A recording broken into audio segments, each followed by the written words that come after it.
morning and welcome. My name is Joe Chapot, and I am the Young Adult Coordinator and Ministerial Assistant here at the First Unitarian Universalist Society of San Francisco. And my name is Meg McGuire, and I have the privilege of serving as Ministerial Intern this year here at UUSF. Welcome to this young adult-led service. We're so glad you all are here. It has been my pleasure to serve our young adult community and coordinate a ministry for them. We have done many, many things the last 6 years and have weathered the crisis together.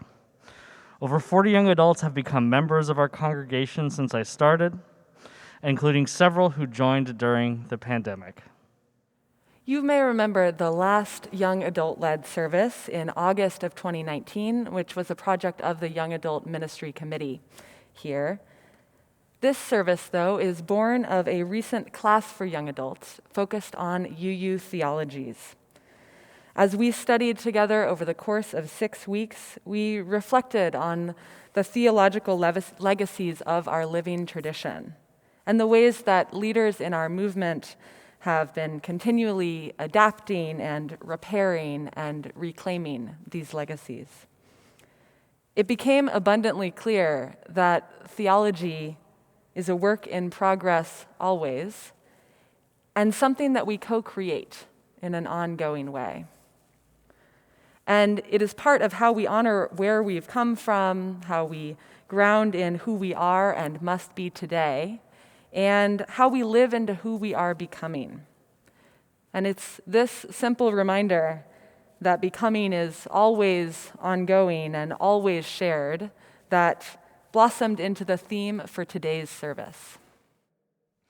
Fittingly, Becoming Together is also the name of one of UU San Francisco's longest-standing young adult ministries, a drop-in small group program where participants practice deep sharing of our unique stories and committed listening to one another. I want to thank Lynn Pincus and Alex Strail, who have been lay managing the program for the last couple of years. Their hard work and dedication has made Becoming Together easily the most successful ministry I have run here at UU San Francisco. So in the spirit of intentional adaptation, we're going to change up a few things this morning. So we encourage you to download the order of service from the description of this video or on our website if you haven't already, which will allow you to follow along if you choose, or just sit back and settle into this worship experience. Many, many people are instrumental in bringing this service together. So we want to take a moment to recognize and appreciate the many people who helped put on this morning's worship. Starting, of course, with our tech team, our AV and sound expert, Jonathan Silk, Shuli Ong and Eric Shackelford, who are on our now mini cameras, Jonah Berquist, who is filling in on our chat so that Joe can be here, and Leland Jones, our sexton this morning, Amy Kelly, who provided and curated the beautiful flowers that we're enjoying. We are grateful to Mark Sumner, our choir director, for coordinating our musical offerings this morning. He is joined by soloist Asher Davison and special guest Maddy Gerlach, and we'll enjoy a pre-recorded piece by Jaime Docherty. We'll also share in pre-recorded reflections from a number of young adults, from Audrey McDougal and Aitana Sierra-Valdes, and Alfie Jang and Sara Fread. And of course, Meg and I are joined in the sanctuary this morning by Vanessa Vanderlaan. We also want to take a moment, as we do each Sunday, to acknowledge and express gratitude for all of you who, while not here in body, are part of knitting together the fabric of this community and therefore essential in worship. And so we light our blue candle as we have each Sunday since the pandemic began, bringing you into this space. So let's enter worship together now, singing our opening hymn, number 389, Gathered Here.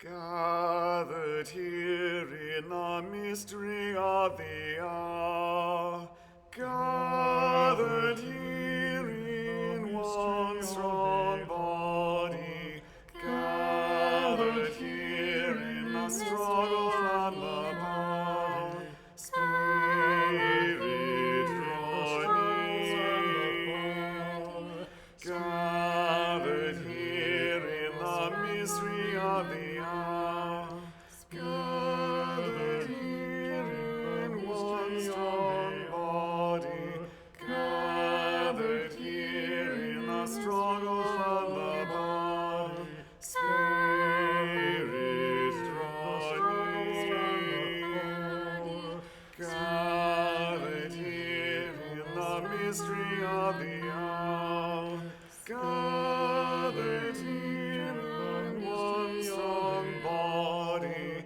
gathered here in the struggle and the bond, Spirit draw near, Gathered here in the struggle and the power, Spirit draw near. Please join me now in saying the words of our unison chalice lighting. We light this chalice for the light of truth, the warmth of love, and the fire of commitment. We light this symbol of our faith as we gather together.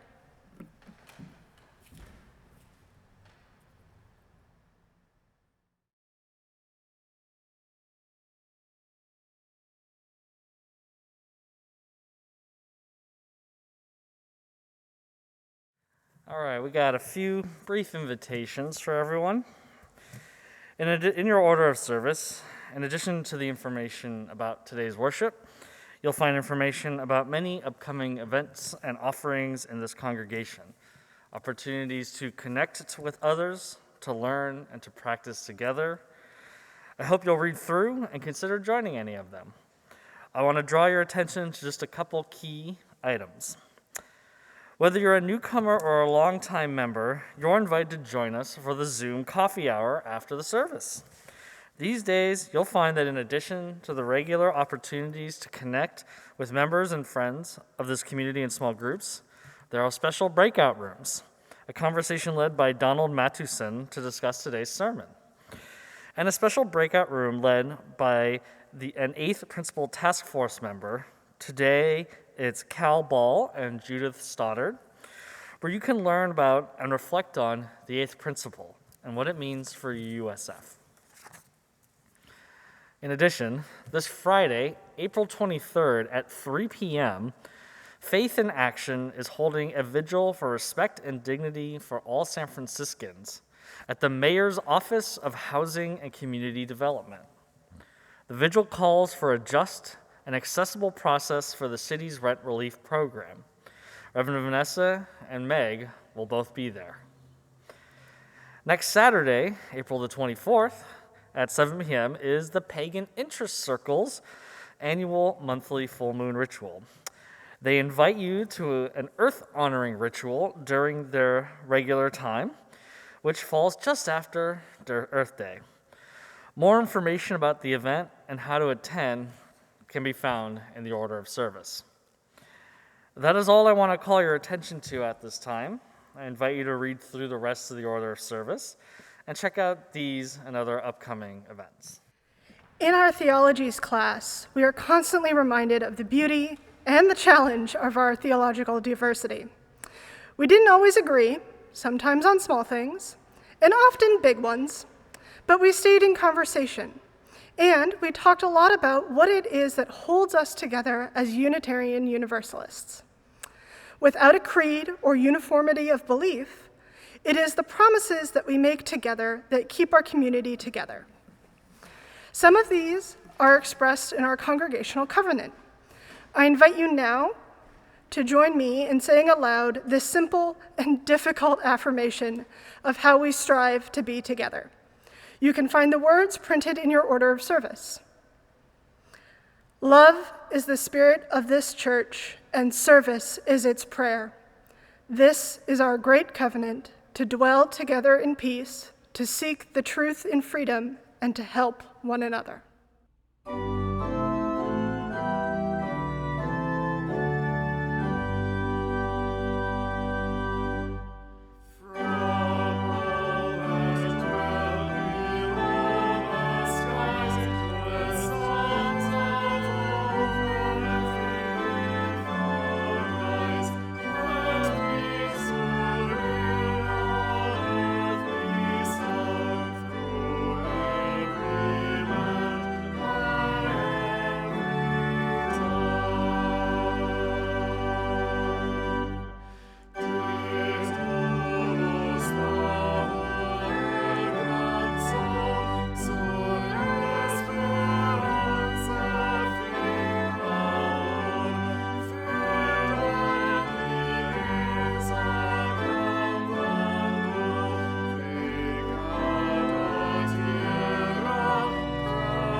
As you know, our congregation is in the process of learning about the proposed eighth principle of Unitarian Universalism. Through the eighth principle, we would affirm and promote journeying toward spiritual wholeness by working to build diverse, multicultural, beloved community by our actions that accountably dismantle racism and other oppressions in ourselves and our institutions. Members will vote on its inclusion in our annual meeting in June. But in the meantime, the Eighth Principle Task Force is working hard to make sure that we're informed not just about the history and purpose of the principle, but also about what it means to members of this community. Today marks the beginning of a series of member testimonials about the Eighth Principle. And in the coming weeks, we'll hear from members representing some of the diversity of this congregation, different ages, races, genders, and tenures with UUSF, about what the Eighth Principle means to them. Today, young adult member and lead teacher Audrey McDougal offers our first Eighth Principle testimonial. Good morning. My name is Audrey, and I've been working with the youth in this congregation for the last 6 years. I'm currently the lead teacher of the teenage youth group, and I'm excited to share my thoughts with you today. As a lifelong Unitarian Universalist, I really value questioning and the beauty that comes from not knowing, because it positions us to receive more from ourselves, each other, and our communities. In my job as a social worker, I get to question a lot. I bear witness and receive stories and walk alongside those who may be in pain or alone. At its best, my work feels like the work of justice making. But like many of our country's systems, the profession of social work has a long history of injustice and specifically doing harm to communities of color and by white women such as myself. I perpetuated this harm recently in an experience with a Black client. Our relationship had grown slowly as he shared with me his mistrust of white professionals and systems, and over time I did my best to hold his stories and his growing trust with care.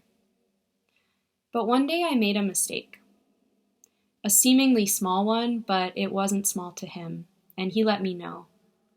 For over an hour on the phone, he expressed his anger, his disappointment, and his exhaustion at having been let down again. And I just listened, and I cried, and I took it in, but I was not sure what to say or do. I felt sad and ashamed and hopeless. I even considered quitting my job. I felt like, how can I be a part of a system that can evoke this much pain? But I knew that that truly wouldn't help because shame is an emotion with no purpose. So I thought, if I'm going to call myself a social worker, I think I need to hold my shame aside to see it all, the truth in the system and my role in it. I believe I have an obligation to do better and to reshape the profession for a better future with less harm. I realized I was lucky to witness the impact of this harm because it's too often invisible to people of privilege like myself. So without any answers, I just showed up the next day, and luckily he did too. I don't know what's going to happen or if he will continue to show up for this relationship, but I know that if social work is going to evolve and heal, that I have to turn toward what is hurting. I have to stay in the conversation and keep myself accountable and keep listening. The amazing thing about our institution as Unitarian Universalists is that it listens to us.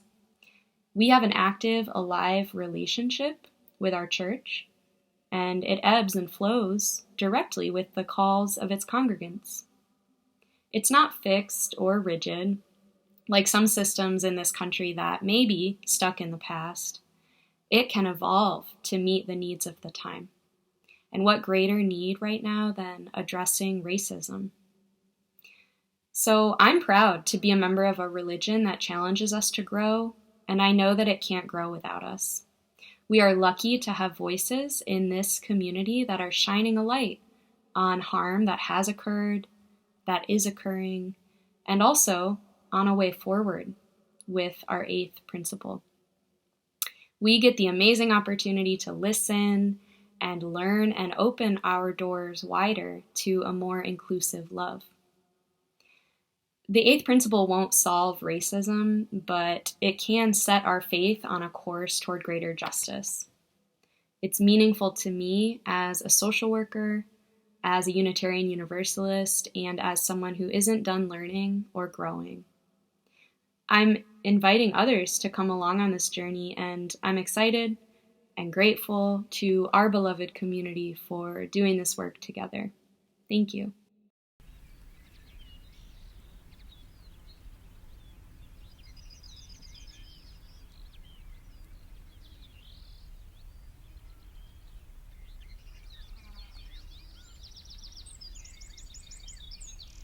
When I breathe in, I'll breathe in peace.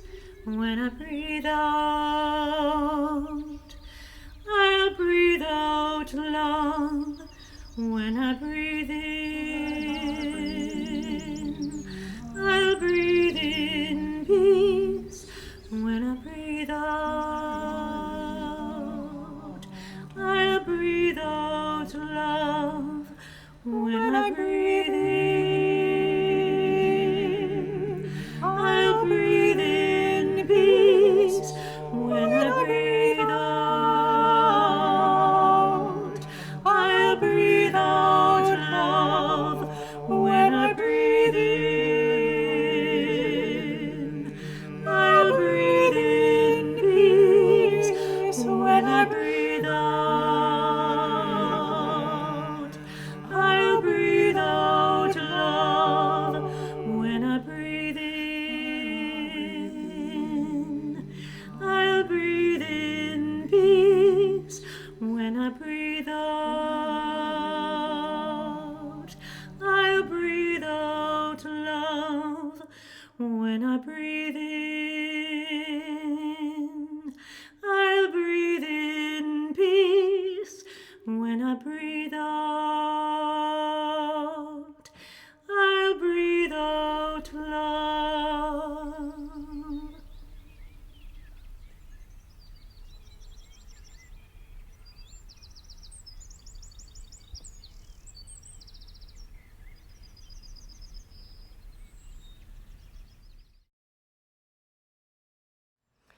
Recognizing there is human suffering all over this world in the course of natural and human catastrophes, We ring our gong today in honor of 4 such places of suffering and struggle.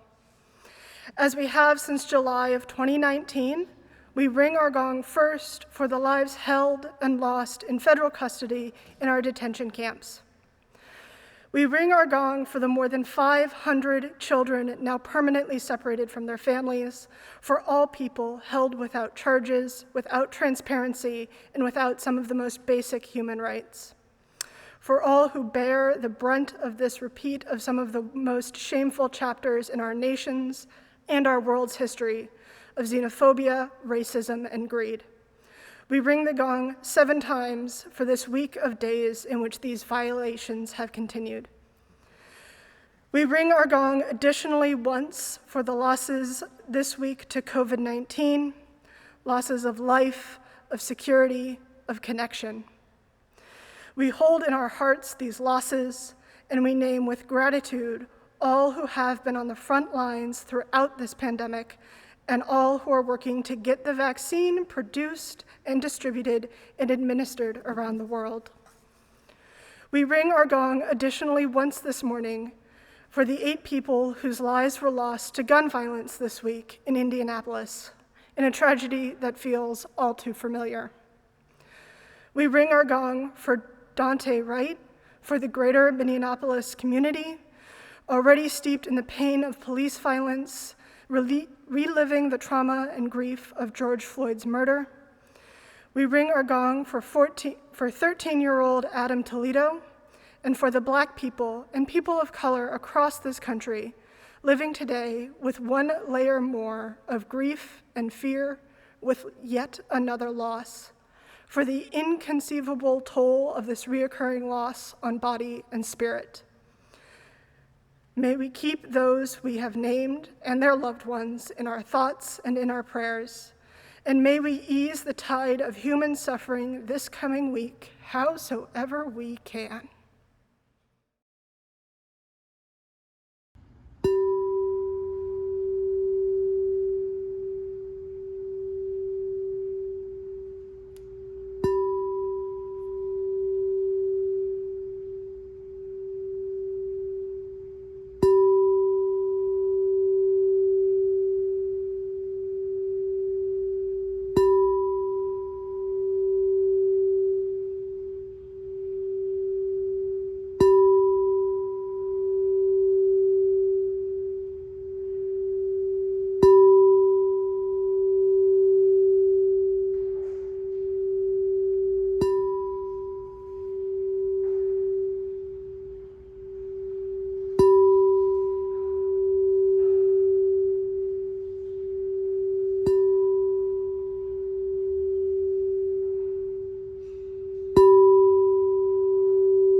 I invite you to hold yourself with gentleness this hour.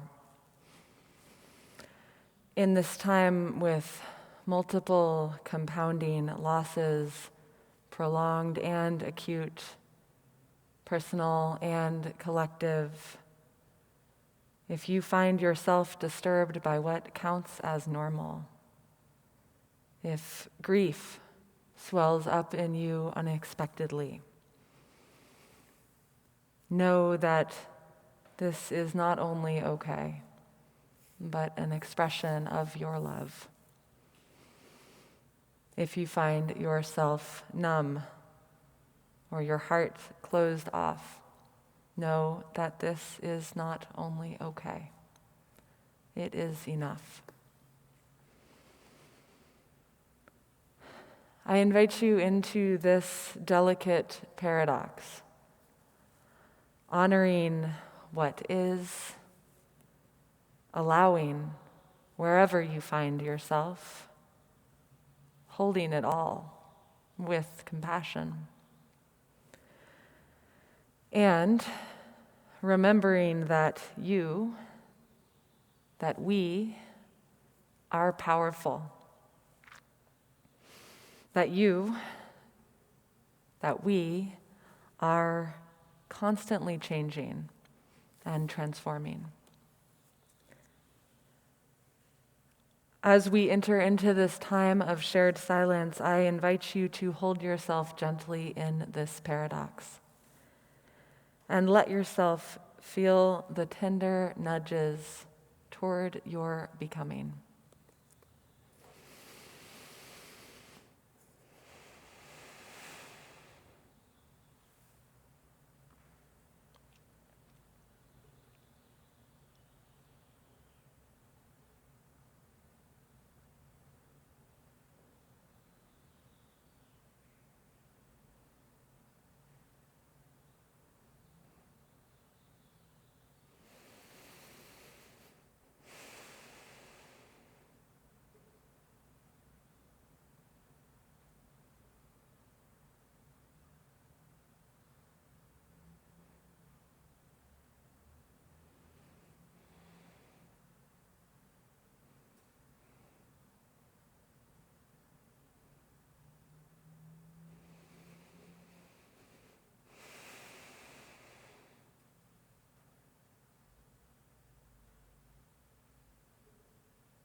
Source of being and becoming, inhabiting the space between what has been and what is, the space between what is and what will be. Help us to remember, as Octavia Butler prophesied, that in each moment of encounter, there is change. Us changing what is around us, the world changing us back. To remember that the only lasting truth is change. Help us to remember that embracing this, we can be powerful beyond measure, but that our becoming demands our participation.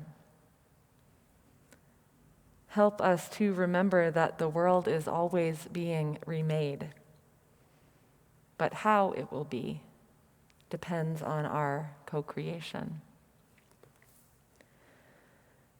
Spirit of becoming, may we ground this day in our power and our possibility, that we may continue becoming who we want to be for ourselves and each other.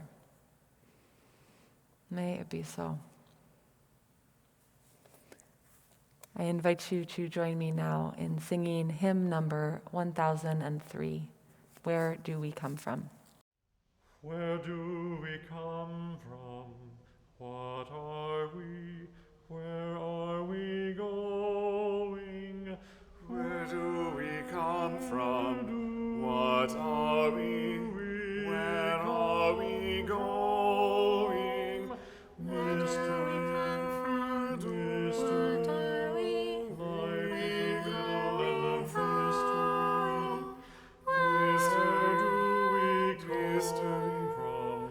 Life is a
Our reading this morning is titled A Litany for Becoming, and it comes to us from the Infleshed Project, which creates and curates spiritual resources for collective liberation.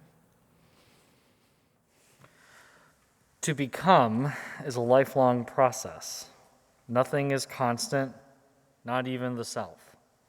We evolve in the midst of narratives meant only for some and ways of being made narrow by fear and power. We must then have the courage to listen to the truth of our own lives, to the wisdom that comes from within, responding without resistance or need to control, but with welcome and curiosity. This is what ensures our becoming is an unfolding of our truest self. This lifelong labor cannot be carried out alone. It requires help from friends and lovers, family, and lifetime companions who bear witness to what makes us come alive, to say to us, listen, look, feel, pay attention to that. This is loving and being loved. Telling the stories, sharing in memories, giving thanks for relationships, understandings, and experiences past that have shaped us to this day. Celebrating new beginnings that excite, holding risks together, leaning into unknowns with the promise of support and companionship. Listening to the future, calling uniquely to each of us in the midst of all of life's noise, helping one another find our place in the shared labor of collective life, supporting each other in what it is the world's ache is asking from us. This is loving and being loved. To say for the first time, this is who I am. This is the truth of my body. This is what I know about myself. This is my name, and this is where my path is leading me. And to have it heard, have it received, have it affirmed, and then to say it again and again as we change and as the world changes, and to have each proclamation greeted with an open-armed embrace. There is no me without you. We shape one another. The sacred that birthed us weaves our lives together so that we can only find ourselves through shared becoming. This is loving and being loved. For my journey and all its winding ways, for yours. For all who labored for what is, all the ken whose lives made ours possible. For all those yet to come, for who living our truths today will mean breaking possibilities open for them tomorrow. We pause, we give thanks, we acknowledge. This is loving and being loved. Here ends our reading. Good morning. My name is Alfie. I'm one of the young adult members. I want to share with you what I learned in my mother's house in Korea a couple of days ago. I'm visiting my family right now and still quarantined in my mother's house, which is far from the city and surrounded by green plains and mountains. I feel grateful to be able to refresh my body in this peaceful space, and most of all, I feel so loved by my family. I have been visiting Korea every other year, but have never stayed more than 5 days. The first reason was I worried about my cat I left behind in San Francisco. But the other reason was that I felt I did not need to spend more time with anyone than having lunch with them. However, thanks to the pandemic, I have to stay 14 days this time, and I'm having a very special time in my life listening to my mother's story. Even though I lived with my mother until I went to high school and later I stayed with her a couple more years, I've not had much time to have a real deep conversation with her since I became an adult. I've just listened to my mom's story. She went from being a beloved first daughter to a rebellious woman, strong wife, wounded mother, and wise single person, and now she is just herself. This is what I did not know before, and I had ignored the truth in our lives, both hers and mine. It is an ongoing story. I am in a big transition in my life, just as she was in her late 20s. She probably struggled with preparing for marriage, learning how to live with her partner, and teaching me through our journey together. Every time I have found myself complaining about my partner's eating habits, the same as my mother used to do about her partner, more and more I realize that I'm like her. I am becoming her. I am representing her life and truth, and I'm making our lives better as she dreamed to do. I feel grateful that she gave her blessing for my gay marriage, which is very unusual in Korean culture, and she supported me by giving her rings and saying that she knows I can do it well. For a long time, since I left her house in my early 20s, I thought my relationship with her was almost over because we did not live together anymore. And maybe I have not listened to her voice saying that to me, I know you.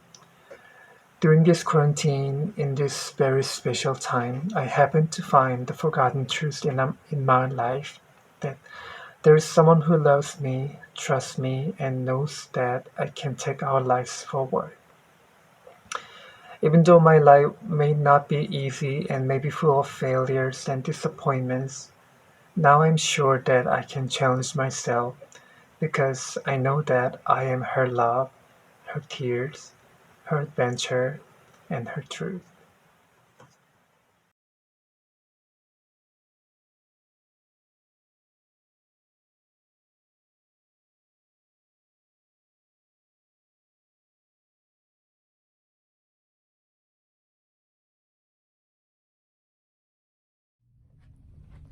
This is a song about moving into a new stage of life, figuring out who you want to be and what you want to do. It's called Suit and Jacket. It's by a group called Jude and the Lion. I ain't trading my youth for no suit and jacket, and I ain't giving my freedom for your money and status. So don't say I'm getting older, 'cause I'll say it when I do. 'Cause everybody I know is growing old too quickly. And I don't wanna go, now how am I supposed to slow it down so I can figure out who I am? And I ain't trading my dreams for no 401k.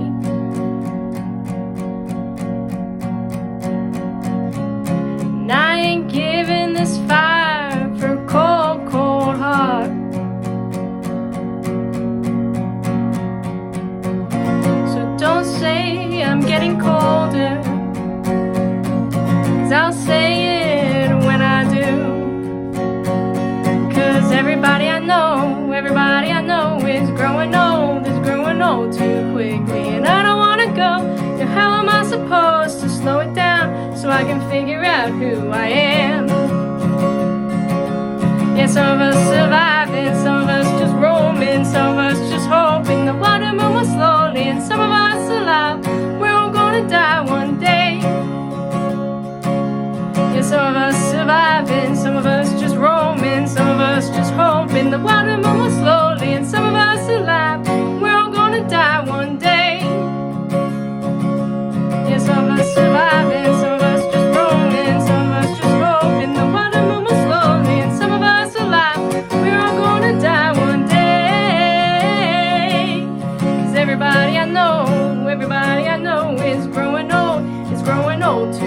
quickly and I don't wanna go. Now how am I supposed to slow it down so I can figure out who I am?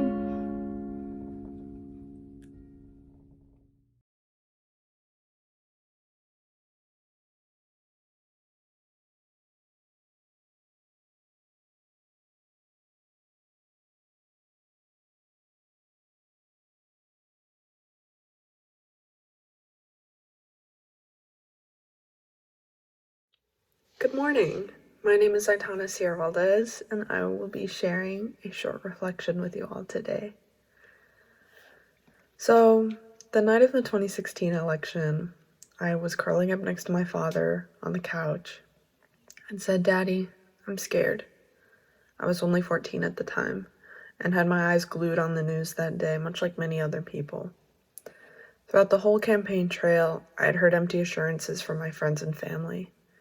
Words that spoke confidently, telling me that the reality we have lived for the last 5 years wasn't possible. Already at 14, I had adopted a pretty liberating worldview with the internet at my fingertips. One of justice, peace, nonviolence, and other similar qualities. I was just learning what it meant to live in the world as a marginalized person, a woman, an undocumented immigrant, questioning my orientation, my identity, and finding out that I have ADHD. But because of my surroundings, I was always on edge, waiting to prove somebody wrong. I felt like I couldn't express my opinions without getting into heated debate. I felt torn apart, angry, and disappointed because most of the time I didn't say anything. And when I did speak, I struggled to do so without shouting. When I looked at my friends, I felt a loss of innocence I didn't know I had. And of course, through all this, I was struggling with my spirituality. I wanted something great to believe in, something promising and comforting. And after a lucky convoluted series of events, I attended my first Unitarian Universalist service in early 2019. And for the past couple of years, I have felt at home in my congregation, like I could breathe and let my guard down. I thought my whole life I would have to fight tooth and nail to prove to the world that I was worth as much as everybody else. And lately, and it seems for most of my life, as I have found myself fighting through seemingly endless struggles, the Reverend Gretchen Haley and her words have inspired me to surrender. Quote, "Give up the longing for some other world, the wishing for other choices to make, other songs to sing, other bodies, other ages, other countries, other stakes." End quote. Through these hardships, I've learned that there's so much power in surrendering to my life, where I've been and where I am. Because it's helped me realize that my worth and dignity never needed to be earned or proved. It's always been there. It's in surrendering to the rain that I have found strength to blossom and become who I am now. I've made it when there were so many times I thought I couldn't take it anymore. I don't know when I'll make it through this time in my life, but I've made it before. I know I can do it again. So while the present feels painful compared to what's behind or what could be, there's also no rush. The day I feel better is on the horizon. But today, I choose to, quote, "surrender only to this day, this hour, this breath, not because it does not constantly break your heart, but because it too beckons with beauty and startles with delight." End quote. Thank you. May it be so. Today's offering is for the Young Adult Revival Network, aka YARN. 2 years ago, I started a project here at UU San Francisco to initiate a conversation of what happened to the National Unitarian Universalist Young Adult Network. The tragic truth is that the network was starved of resources and allowed to die. Today, this project is now an audacious effort to rebuild the continental Unitarian Universalist young adult community, and is being led by dozens of Unitarian Universalist young adults across the United States and Canada. Your contributions today will help YARN pay for needed services so that the project can continue. Thank you in advance.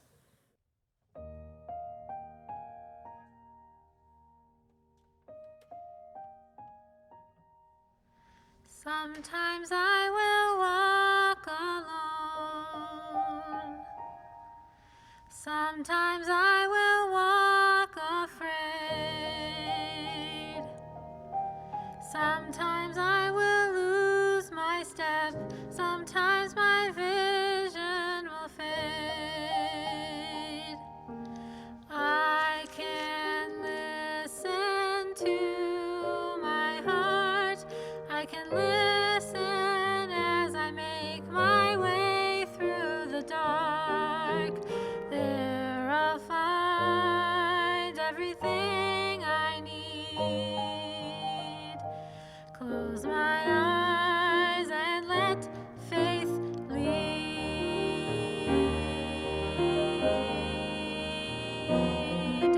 Sometimes I will give up hope. Sometimes I will live with doubt. Sometimes I won't have the strength. Sometimes I'll go without.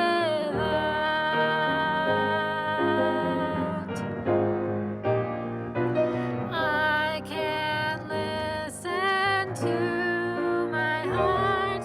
I can listen as I make my way through the dark. There I'll find everything I need. Close my eyes and let faith lead.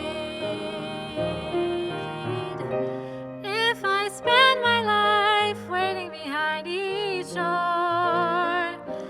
I will always wonder what I would have found had I gone in search of more.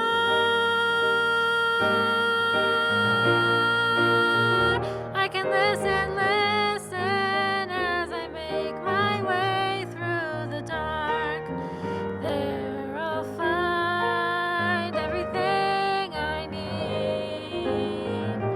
Close my eyes and let faith lead.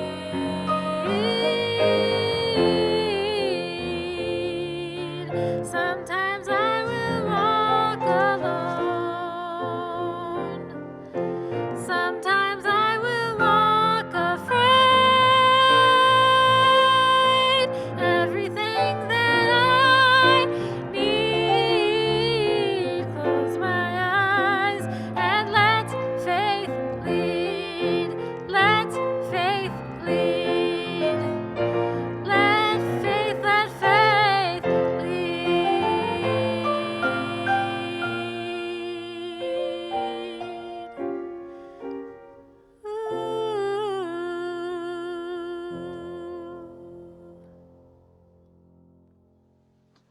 Good morning. My name is Sara Fread, and I am delighted to be with you all this morning.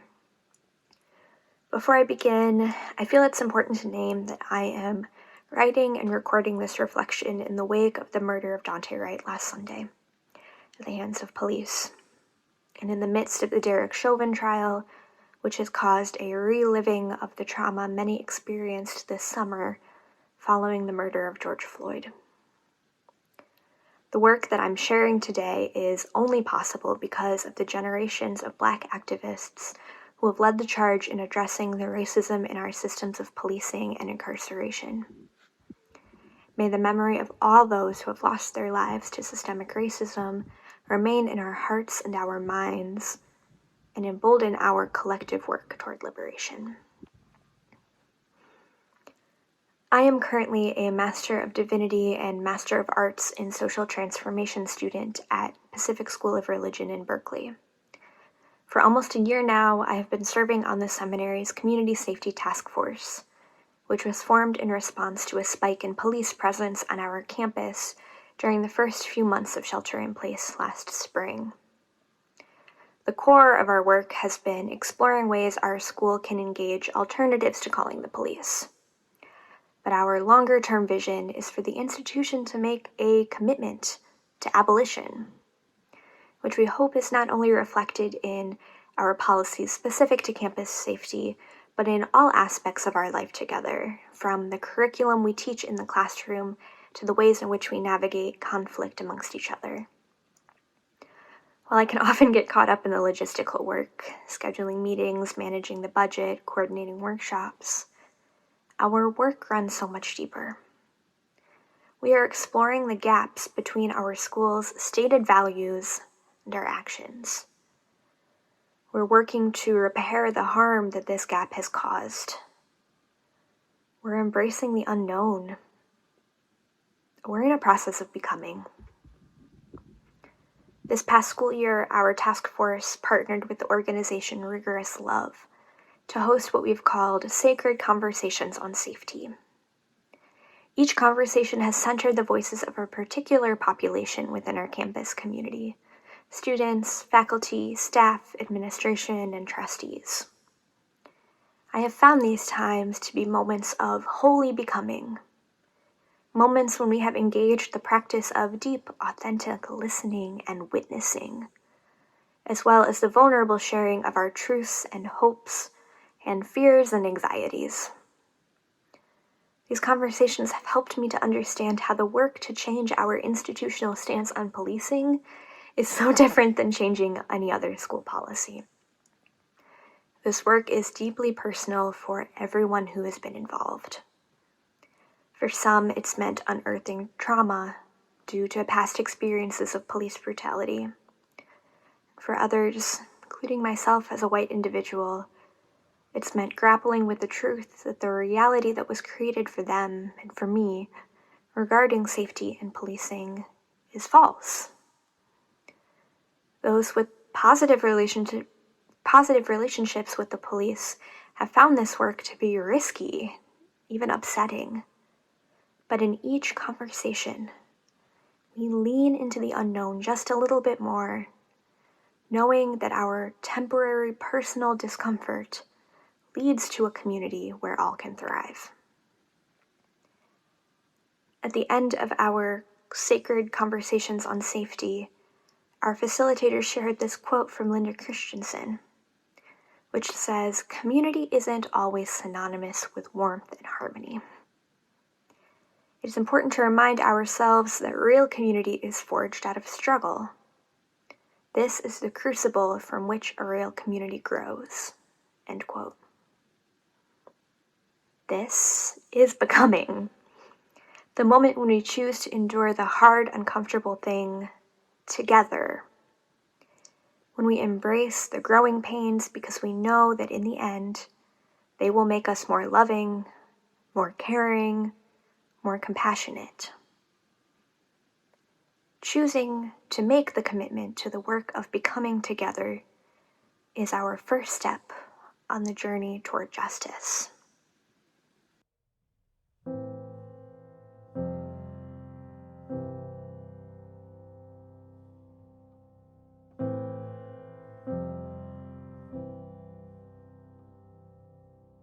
Have you ever felt like nobody was there? Have you ever felt forgotten in the middle of nowhere? Have you ever felt like you could disappear? Like you could fall and no one would hear?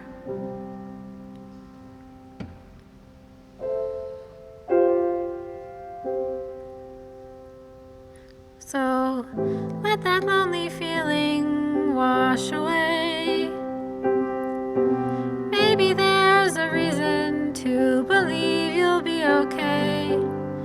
'Cause when you don't feel strong enough to stand, you can reach out your hand.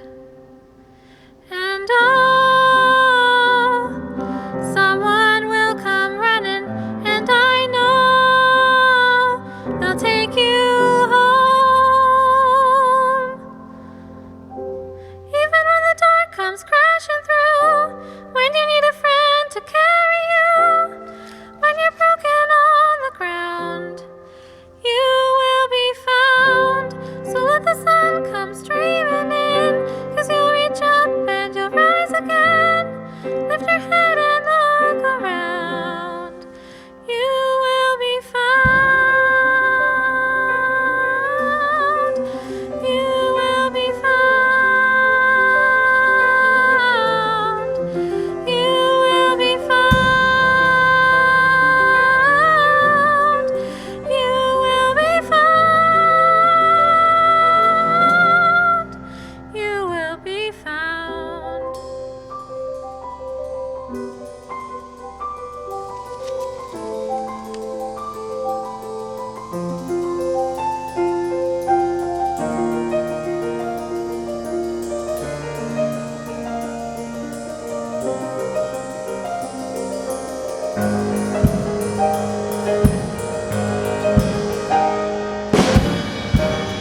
There's a place where you don't have to feel unknown. Every time you call out, you're a little less alone. If you only say the word, from across the silence, your voice is heard.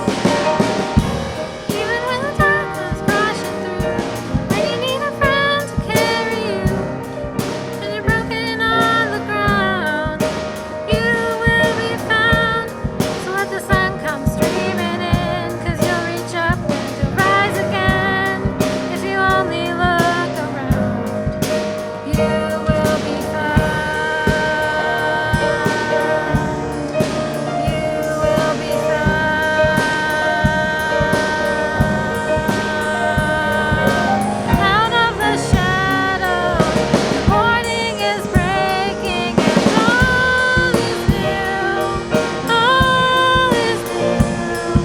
It's filling up the empty, and suddenly I see that all is new. All is new. You are not alone. You are not alone. You are not alone. You are not alone. You are not alone. You are not. You are not alone. Even when the dark comes crashing through, when you need someone to carry you, when you're broken on the ground. Reach up and you rise again.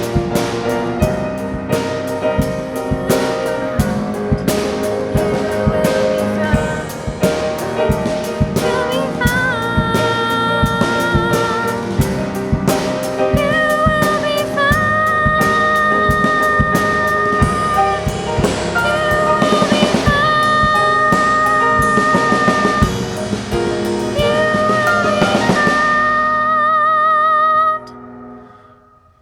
You will be found.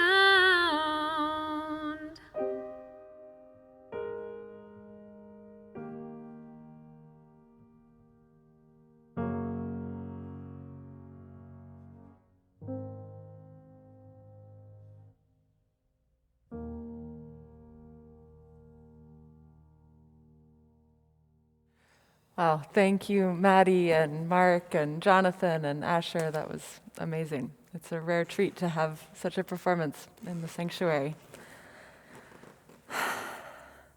And so, may we hold with gratitude all that we have been. And may we honor this moment, who and how we are. And with hopeful anticipation and committed action, may we look toward all that we can and will become. May the light of love shine upon us, out from within us. Be gracious unto us, and grant us peace. For this is the day we are given. Let us rejoice and be glad in it.